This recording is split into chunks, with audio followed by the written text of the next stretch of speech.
پشیمونم اگه رفتم، دارم میمیرم از عشقت.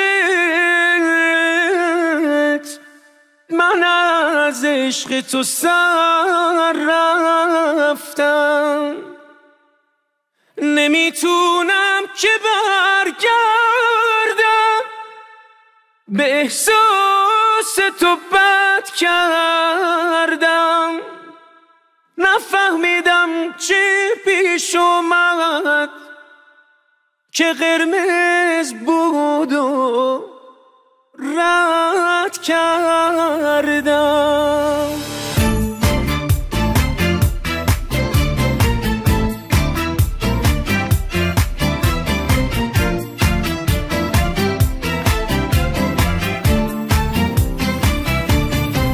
هوا هر وقت که بارونیست تو فکر من چراغونیست، پرم از خاطرات تو هموناییست که میدونی. مگه یادم میره یک دم تا هر وقتی که من زندم، تو بانی غزل شعری هم الان هم در آیندم. دلم میخواد بیام پیشت، بذارم سر روی دوشت، بگم میمیرم از عشقت، برم گمشم تو آغوشت. من و تو زیر بارون بود، به جون هم قسم خوردیم، تو چشم هم نگاه کردیم از عشق مردیم.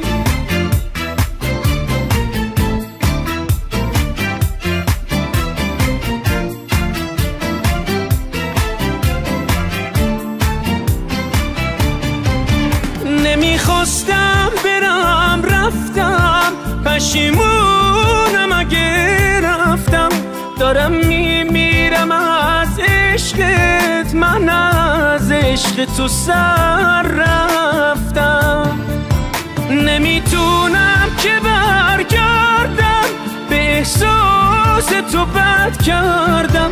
نفهمیدم چه پیش اومد که قرمز بود و رد کردم.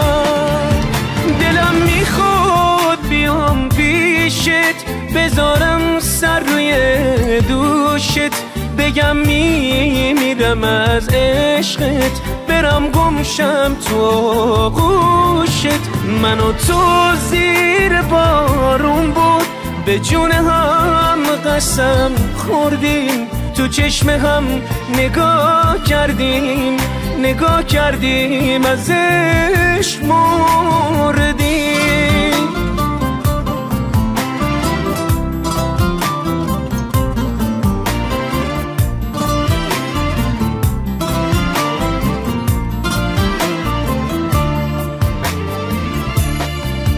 هنوزم عاشق عشقم، نمیشی تو فراموشم، تو آتش بازی عشقی، تو این احساس خاموشم، تو این احساس خاموشم. چه خوب میشد بیای پیشم، بیای آتیش آغوشم، تو جون و زندگی مستی، من از عشق تو می نوشم، من از عشق تو می نوشم. دلم میخواد بیام پیشت، بذارم سر روی دوشت، بگم میمیرم از عشقت، برم گمشم تو آغوشت. من و تو زیر بارون بود، به جون هم قسم خوردیم، تو چشم هم نگاه کردیم از عشق مردیم.